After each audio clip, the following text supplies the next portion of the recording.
Hello friends, welcome to my channel life with cancer. Cancer का जो treatment होता है मैं पहले भी बता चुकी हूँ। उसमें बहुत सारे मेथड्स फॉलो किया जाता है। जो कॉमनली कुछ मेथड फॉलो किया जाता है वो होता है surgery, chemotherapy, radiation therapy and hormone therapy. ये चार बहुत कॉमन होता है। तो मैंने पहले से भी सर्जरी एंड केमोथेरेपी के बारे में आपको बता रखा है मेरे प्रीवियस चैनल में। जिन्होंने नहीं देखा आप देख सकते हैं। वो दोनों एक्चुअली पेनफुल वाला मेथड थेरेपी होता है।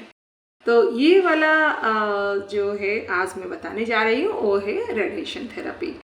रेडिएशन थेरेपी है क्या? बहुत सारे लोगों को पता नहीं होता है रेडिएशन थेरेपी है क्या। जिन लोगों को पता है तो अच्छा है, नहीं तो मैं थोड़ा बहुत नॉलेज दे सकती हूँ उसके बारे में। ये कैंसर का एक ट्रीटमेंट है और इसी में क्या किया जाता है, जो एरिया में कैंसर हुआ है उसी के ऊपर एक लाइट डाला जाता है और वो इतना पावरफुल रहता है कि उसका असर होता है और वो जगह का कैंसर सेल्स मर जाते हैं और वो ये प्रोटेक्टिव वॉल जैसा बन जाता है। चारों तरफ दिया जाता है तो प्रोटेक्टिव वॉल जैसा बन जाता है। फ्यूचर में कभी कैंसर सेल्स ग्रो नहीं करते। अगर ग्रो करते भी हैं तो उस इलाका से दूसरा इलाका को नहीं जा पाते क्योंकि नियर बाई लिम्फ नोड्स को भी रेडिएशन देते हैं। तो ये एक बहुत फ़ायदा देता है कैंसर पेशेंट को। तो मेरा भी रेडिएशन थेरेपी हुआ था। तो ये थेरेपी जब होता है तो पहले तो डर लगता है क्योंकि मशीन के अंदर घुसा देते हैं। लेकिन कुछ भी पेन नहीं है, कुछ भी पेन नहीं होता है। जैसे आप एक्सरे करने जाते हो, आप खड़े हो गए, आपके पास एक्सरे हो गया, फोटो खींच लिए, ये इसी तरह है। लेकिन मशीन के अंदर डालते हैं और मशीन के अंदर रहते वक्त बाहर से डॉक्टर ऑपरेट करते हैं, कंप्यूटर के जरिए होता है। और मेरा जो हुआ था आपको तो पता है, टाटा हॉस्पिटल में हुआ था। तो वहाँ तो सारे मशीन्स वगैरह बहुत हाई क्वालिटी का है, इंटरनेशनल स्टैंडर्ड के हैं।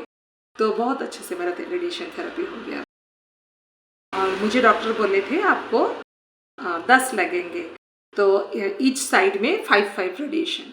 तो मेरा एक साइड में 5 रेडिएशन ही हुआ था, इसीलिए मेरा ज़्यादा कुछ स्किन में कुछ भी असर ज़्यादा नहीं हुआ था। लेकिन इसका जो कॉमन सिम्टम्स है वो रेडिएशन लेने के बाद आहिस्ता आहिस्ता वो इलाके रेडिश हो जाता है। रेडिश होके फिर ब्लैकिश हो जाता है, फिर चमड़ा निकल आता है। और मेरा कम था तो ज़्यादा कुछ चेंजेस नहीं आए, ज़्यादा रेडिश नहीं हुआ, कम हुआ था। तो इसीलिए मुझे डॉक्टर आने से पहले जब हम घर लौटे तभी कंसल्ट की थी मैं। डॉक्टर बोले कि आप घर तो जा सकते हैं लेकिन आपका 1 महीने के बाद कुछ साइड इफ़ेक्ट्स निकलेंगे। स्किन में पैचेस हो जाएंगे और ब्लैक ब्लैक हो जाएंगे। आपको डरना नहीं है, सिर्फ एलोवेरा जेल उसके ऊपर लगानी है और कुछ नहीं। लेकिन रेस्ट्रिक्शन था, 1 मंथ तक सूती कपड़ा, हल्का कपड़ा पहनना है, कुछ भी सिंथेटिक नहीं पहननी है और कुछ नहीं अप्लाई करनी है उसके ऊपर। सिर्फ पानी डाल के नहा सकते हो।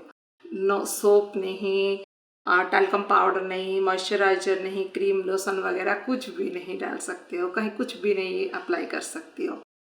तो 1 महीना हो गया मेरा। लेकिन जिस दिन 20 दिन, करीब 15-20 दिन के बाद मेरा वो जो डॉक्टर बोले थे वही सेम चीज़ हुआ। यहाँ पर आप देख सकते हैं मेरा कुछ अचानक से ये रेड हो गए स्किन में। तो क्या हुआ मुझे लगा कि इन्फेक्शन हो गया क्योंकि मैं उस दिन पहली बार घर से बाहर निकली थी और मेरी स्कूल गई थी, तो मुझे लगा कि इन्फेक्शन हो गया। लेकिन आहिस्ता आहिस्ता वो रेड से ब्लैक होने लगा। फिर मुझे याद आया डॉक्टर बोले थे ऑलमोस्ट 1 मंथ के टाइम पे आपका अराउंड 1 मंथ के टाइम आपको ये सारी चीज़ें हो सकते हैं। तो मुझे पता चला ये उसी का रेडिएशन का ही असर है। तो मेरा जो रेडिएशन हुआ था वो लाइनर वाला मेथड यूज़ किए थे उन्होंने जो हॉस्पिटल में। और उसका और कुछ भी पेन नहीं, कुछ नहीं, बस ये जो पैचेस होते हैं इनका चमड़ा निकलेगा, घाव जैसा हो जाएगा, बस उतना ही है और कुछ ज़्यादा नहीं है।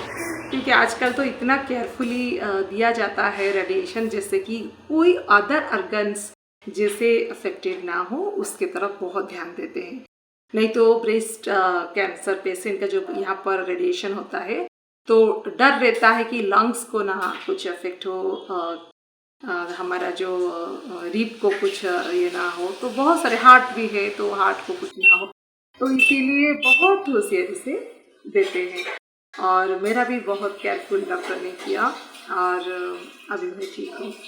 और ये जो मेथड है तो ये ऑलमोस्ट ये मेरा लास्ट मेथड है और इसके बाद मुझे और कुछ मेथड्स मेरा बाकी नहीं था, तो मुझे डॉक्टर ने घर जाने के लिए परमिशन दे दी और मैं खुशी खुशी आ गई। तो मेरा कहने का है, मेरा जो ट्रीटमेंट था मैं उसको एक्सेप्ट की। मैं मन ही ठान ली थी जो मेथड वो चाहे फॉलो करे, आई विल कोऑपरेट। ये भी एक मेथड था और मैंने भी फुल कोऑपरेशन किया। बस मेरा ट्रीटमेंट ओवर हो गया।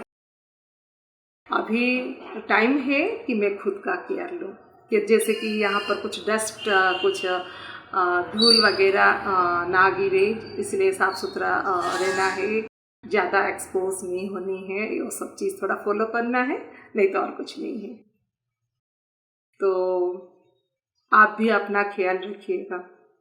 क्या आप अपना ख्याल रखते हैं? You ask yourself, are you really taking care of yourself? The answer must be yes. खुश रहिए, मस्त रहिए and take care of yourself.